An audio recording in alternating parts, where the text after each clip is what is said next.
In this video, we're going to go over a couple of different things. First, we're going to look at this intro about collectivism in America before we get started on reading The Crucible.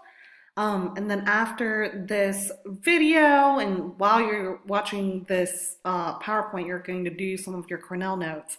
But after that, I'm going to go over some instructions on the argument essay that you're going to have to write, and also some instructions on the big project that you're going to have to do while we are reading The Crucible. Like I said, we're going to be mostly reading together in class, so you will have to do some work on your own in terms of trying to get your ideas together on paper. So this idea of collectivism is very strange when we're talking about America, because when people think of Americans, they think of very individualistic people, people who crave independence, people who want to be um, basically have the freedom to do whatever they want. So if every single person wants to do things a different way, every single person wants to be unique, how do we at the same time promote unity so that it is a union and it is one nation? So these ideas aren't particularly foreign. They've been around for a really long time, even during the colonial time, the colonial period. So your essential question for these Cornell notes are: what similarities are there between the Salem witch trials and McCarthyism? These are two things that you looked at yesterday, and there are lots of similarities, even though the Salem witch trials occurred in the 17th century and McCarthyism was kind of mid-20th century.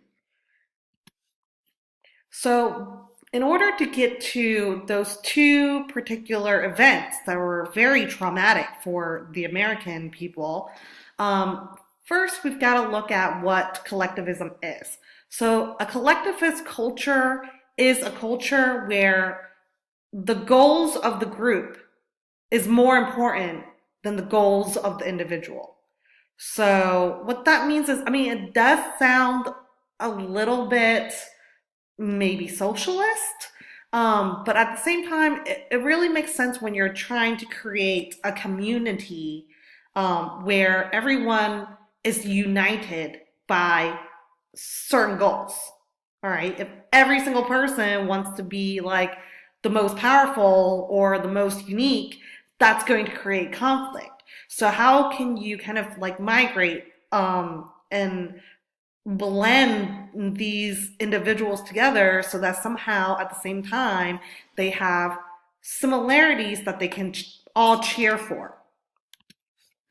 So collectivism can sound very bad.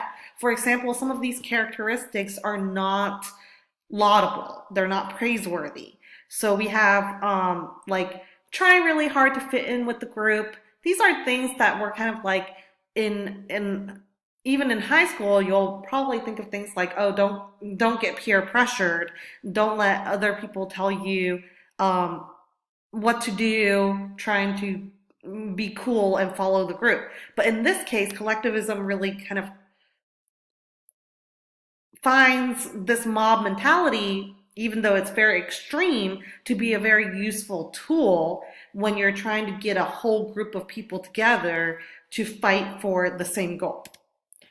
And then having individuals feel like they are responsible for the entire group as a whole. So making people like kind of set aside their own selfish desires and come together to, again, fight for the common goal, the shared goal.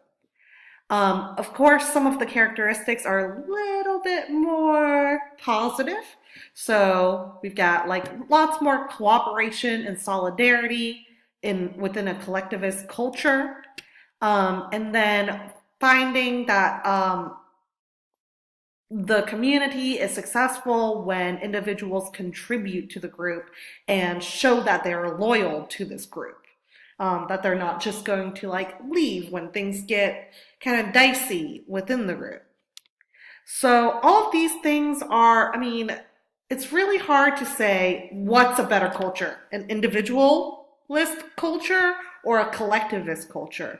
I mean, really, you need some sort of balance because, as you can see, some of the extremes can be very manipulative, but at the same time, some of these characteristics can be good. So, what you want to do is, when you're creating a society, is to put together some things that will make people feel like they are unique and special people, that they can be individuals, that you're not going to step all up in their freedom, and at the same time, they can be uh, they can feel like they belong to a group, that there's some loyalty.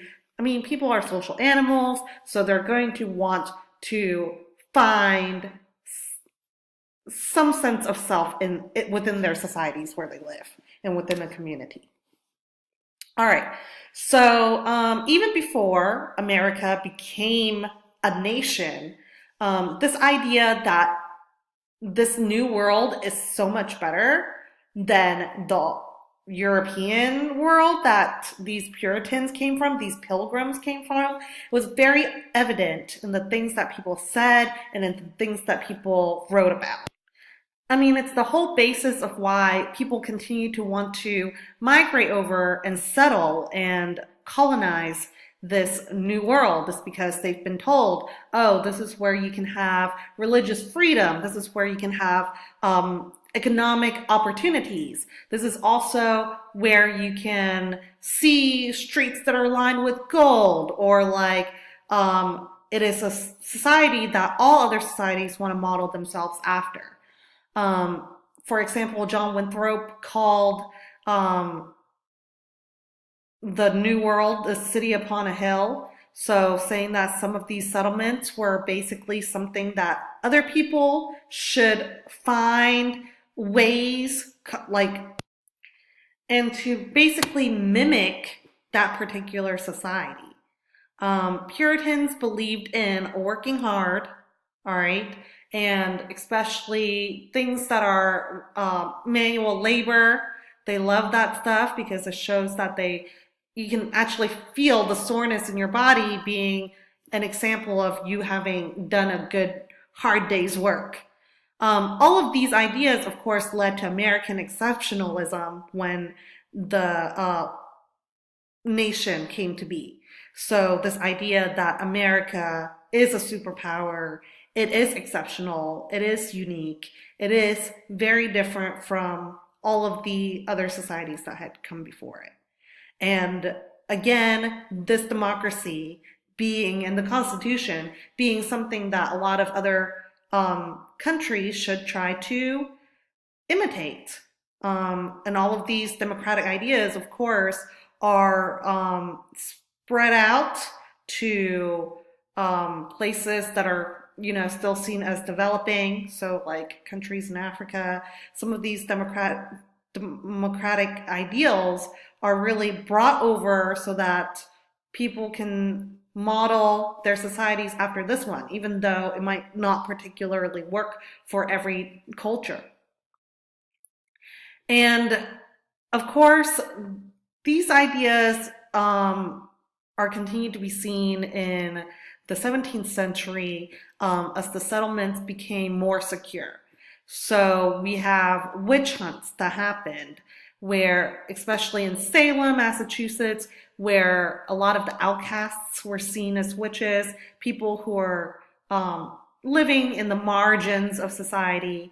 And they didn't really have any evidence of these people being witches. I mean, it was just a bunch of girls saying, oh, that beggar looking lady, yeah, she's totally a witch. And all they have to back that up is, oh, well, I have the spectral evidence, which is basically like I've seen that woman's spirit hurt another person. All right. Not very factual evidence at all. And then you really just see other people start saying, yes, they are a witch, or they're easily able to accuse others to be witches just so they can fit in. They really felt that peer pressure of wanting to be part of this society? And why not be the group that is more powerful, the ones that are sitting in the juror seats, in the judges' seats? And we see this same idea when we're looking at the 1920s and the 1950s. 1920s, right after World War One, things were really going well for America before the Great Depression. So we see that like everyone started partying more. They started following very specific fashion trends, so think like the flapper style. And really, people started losing individual identity because they realized, oh, they want to be like that particular trend. So you have people who, even though at the same time they were being rebellious, they're still conforming to having this one look, this one style. And in the 1950s, something that you read yesterday was about McCarthyism. It's very anti-communist. America felt like it was being threatened by all of these, like China saying that they're going to be communist, that the USSR have nuclear weapons. So really, it was just fear mongering. And you've got, once again, very much like the Salem witch trials, people were just outing their neighbors and being like, oh yes, this is a civic duty. I want to make sure that that person doesn't hold a high position in this particular field or in this particular company because they might be a communist and we don't want those traitors among us. So that the way that it is talked is very us versus them, and it really makes you question who are the loyal citizens that should be part of this exceptional America. All right, so it's very much placing yourself in a position so that you are with the group so that you don't get called out for not being part of the group. That's really what collectivism is about. Some other things we're looking at in this unit is the word allegory and how the Salem witch trials is a fitting allegory for the mass hysteria of McCarthyism. Because when Arthur Miller was writing this play, what was happening around him? McCarthyism. In fact, Arthur Miller himself was accused of being a communist. And so he wrote this entire play about the Salem witch trials because he saw a lot of similarities. He feels like there's a symbol there, and he kind of based this entire symbol using the plot of his play. How does mob mentality work, and how does that become a flaw for collectivism? So again, talking about peer pressure and trying to create a mob situation so that you've got an us versus one person or us versus them. Although America is known primarily for self-reliant individuals, how and why do writers critique Americans' conformist side? So is it good that people want to be like each other? Or is it bad? And how do the writers write about it within the themes of their stories? All right, so I'm going to stop here. This was for the video that's about this PowerPoint. Now I'm going to do another video about kind of the argument essay and the sketch notes that you will be doing.